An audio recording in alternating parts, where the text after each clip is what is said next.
Hello guys, welcome back to Sociology classes BA Part 1. Today our topic is नातेदारी की श्रेणियाँ. Okay, तो आज का टॉपिक क्या है हमारा? नातेदारी की श्रेणियाँ. Okay, so without wasting much time, we should start this video on this topic.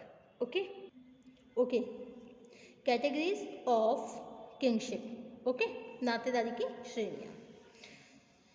हम जितने व्यक्तियों से नातेदारी संबंध रखते हैं उनसे हमारी निकटता और घनिष्ठता समान नहीं होती. ओके, कुछ व्यक्ति रक्त अथवा किसी दूसरे आधार पर हमसे प्रत्यक्ष रूप से जुड़े होते हैं, जबकि कुछ लोगों से हमारा संबंध किसी अन्य व्यक्ति के माध्यम से होता है. इस दृष्टिकोण से सभी नातेदारों को अनेक श्रेणियों में विभाजित किया जा सकता है. सुविधा के लिए हम प्राथमिक, द्वितीयक तथा तृतीयक नातेदार कह सकते हैं. नातेदारी की श्रेणियाँ केवल यहीं पर समाप्त नहीं हो जाती, बल्कि अनेक नातेदार चौथी और पांचवी श्रेणी के भी हो सकते हैं. इन विभिन्न श्रेणियों की प्रकृति को संक्षेप में इस प्रकार समझा जा सकता है. ओके, नंबर 1 है आपका प्राइमरी किन्स, प्राथमिक नातेदार. ओके, सेकंड है आपका द्वितीयक नातेदार, सेकेंडरी किन्स, एंड थर्ड है तृतीयक नातेदार, tertiary kins. Okay, tertiary kins. Okay, तो प्राथमिक नातेदार में क्या आता है? देखिए, अकॉर्डिंग टू डॉक्टर दुबे ने प्राथमिक नातेदारी के रूप में 8 संबंधों का उल्लेख किया है. ओके, जैसे पति पत्नी, पिता पुत्र, पिता पुत्री, माता पिता, माता पुत्री, भाई भाई, भाई बहन, बहन और बहन. यह सभी उदाहरण स्पष्ट करते हैं कि प्राथमिक नातेदारों के बीच न केवल अत्यधिक निकटता और प्रत्यक्ष संबंध होता है, बल्कि इन संबंधों की स्थापना के लिए कोई अन्य संबंधी बीच में नहीं होता है. ओके, सेकंड पॉइंट है आपका प्राइमरी किन्स. ये सभी व्यक्ति जो हमारे प्राथमिक नातेदारों के प्राथमिक संबंधी होते हैं उन्हें हम द्वितीयक नातेदार कहते हैं. इसका तात्पर्य है कि पिता हमारे प्राथमिक नातेदार हैं, जबकि दादा को पिता का प्राथमिक नातेदार होने के कारण हमारा द्वितीयक नातेदार कहा जाएगा. ओके, इसी प्रकार चाचा, ताऊ, बुआ, मामा, नाना, नानी, बहनोई, भाई की पत्नी आदि सभी हमारे द्वितीयक नातेदार ही हैं. ओके, अब नेक्स्ट आता है हमारा तृतीयक नातेदार, तृतीयरी किन्स. जो लोग हमारे द्वितीयक नातेदारों के प्राथमिक संबंधी होते हैं उन्हें हम तृतीयक नातेदार कहते हैं. उदाहरण के लिए हम अपनी बहन के पति जीजा को अपना द्वितीयक नातेदार कहेंगे, जबकि जीजा के जो भाई होंगे, बहन, माता तथा पिता का उनसे प्राथमिक संबंध होने के कारण ये सभी हमारे तृतीयक नातेदार हो जाएंगे. ओके, इस प्रकार हम अपने पिता तथा माता की सभी बहनें हमारी द्वितीयक नातेदार ही होंगी. ओके, अब नेक्स्ट टॉपिक है हमारा नातेदारी संज्ञाएं. Okay, kinship terms. विभिन्न अध्ययनों में इस तथ्य पर बहुत अधिक बल दिया गया है कि हम विभिन्न श्रेणी के नातेदारों को संबोधित करने के लिए किन शब्दों का प्रयोग करते हैं. ओके, ऐसे अध्ययनों के पीछे समाजशास्त्रियों और मानव शास्त्रियों का विश्वास है कि नातेदारी संबोधनों के द्वारा ही हम विभिन्न समाजों में पाई जाने वाली सामाजिक व्यवस्था के स्वरूप को समझ सकते हैं. ओके, तथा इसी की सहायता से एक विशेष अवधि में अंतः वैयक्तिक संबंधों की प्रकृति को भी समझा जा सकता है. अब है आपका नातेदारी संज्ञा क्या है? What is kingship terms. Okay, नातेदारी संज्ञा क्या है? इसे डिफाइन करने के लिए according to Majumdar right here about the kingship. Okay, नातेदारी संज्ञाएं वे संबोधन हैं जिनका प्रयोग विभिन्न श्रेणियों के नातेदारों को संबोधित करने के लिए किया जाता है. आरंभ में इस विषय पर विद्वानों ने अधिक ध्यान नहीं दिया, लेकिन मॉर्गन ने जब अमेरिका की इराक्यूस जनजाति का अध्ययन किया, नातेदारी संज्ञाओं के महत्व को स्पष्ट किया, तो ऐसे विवेचन को सामाजिक अध्ययनों में बहुत उपयोगी समझा जाने लगा। नातेदारी व्यवस्था के अंतर्गत नातेदारी संज्ञाओं के महत्व को समझने के लिए इनके विभिन्न स्वरूपों का अध्ययन करना आवश्यक है। मॉर्गन ने नातेदारी संज्ञाओं को दो मुख्य भागों में बांटा है, जिन्हें वर्गीकृत नातेदारी संज्ञाएं तथा विशिष्ट नातेदारी संज्ञाएं कहा जाता है। ओके, तो फर्स्ट है इसमें वर्गीकृत नातेदारी संज्ञाएं,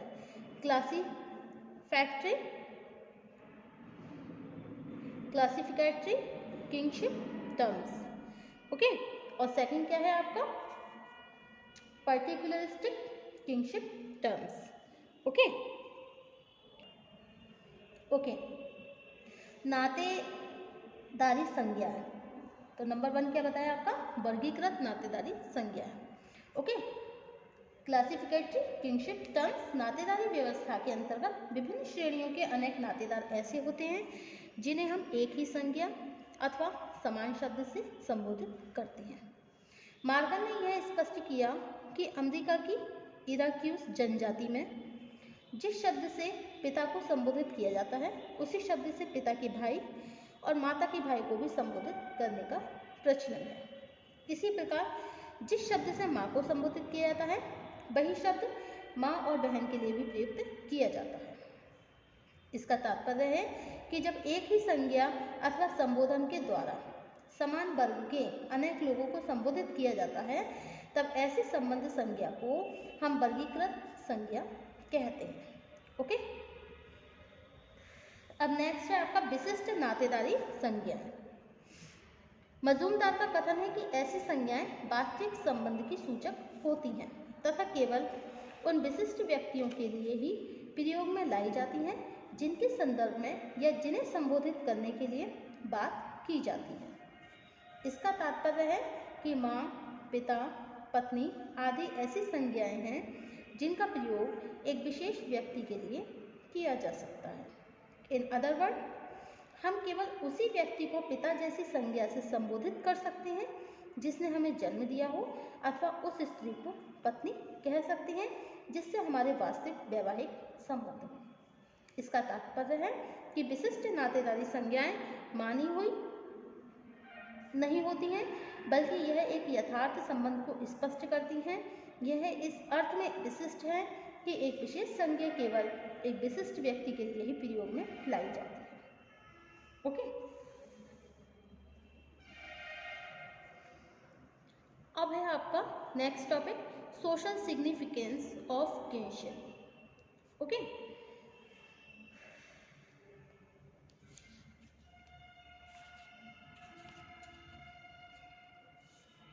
नातेदारी के अध्ययन को बहुत महत्वपूर्ण समझा जाने लगा है। विभिन्न क्षेत्रों में नातेदारी के सामाजिक महत्व अथवा इसकी भूमिका को निम्नलिखित रूप से समझा जा सकता है। ओके, नंबर 1 सर्वप्रथम निषिद्ध तथा मान्यता प्राप्त संबंधों की प्रकृति को स्पष्ट करना नातेदारी व्यवस्था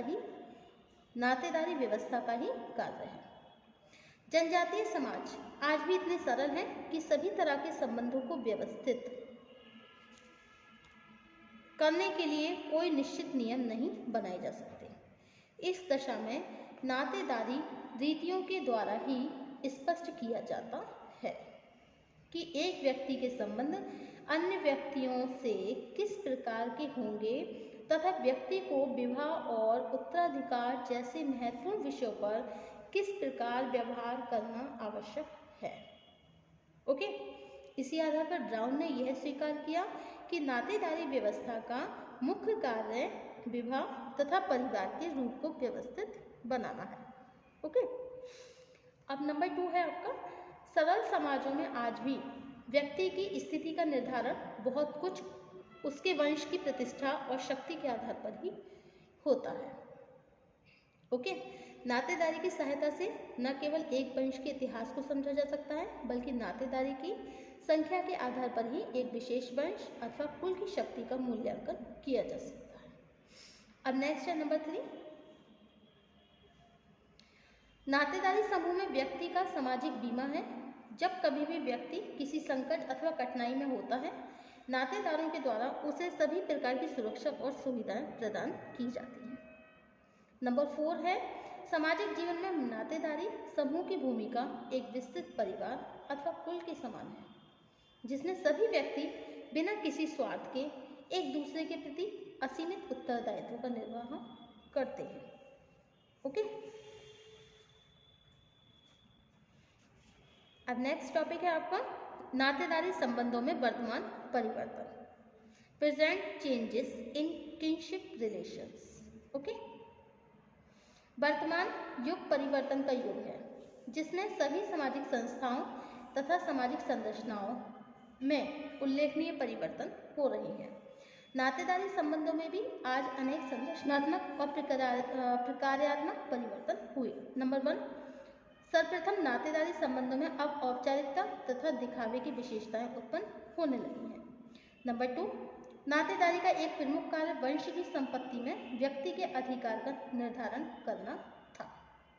आज उत्तराधिकार का निर्धारण कानून के द्वारा होता है। ओके, नंबर 3, विवाह का प्रकार, विवाह के नियम नातेदारी संबंधों का आधार थे। नंबर 4, नातेदारी अधिकारों के निर्धारण में आयु, लिंग, रक्त संबंधों का विशेष महत्व था। एंड नंबर 5, सामाजिक संबंधों की सुदृढ़ता से ही नातेदारी संबंध अब उतने महत्वपूर्ण नहीं हैं। विभिन्न सामाजिक धार्मिक आयोजनों के अवसर पर व्यक्ति अपने मित्र, पड़ोसी, सहकर्मियों को आमंत्रित करना अधिक उपयोगी और आवश्यक मानता है। ओके,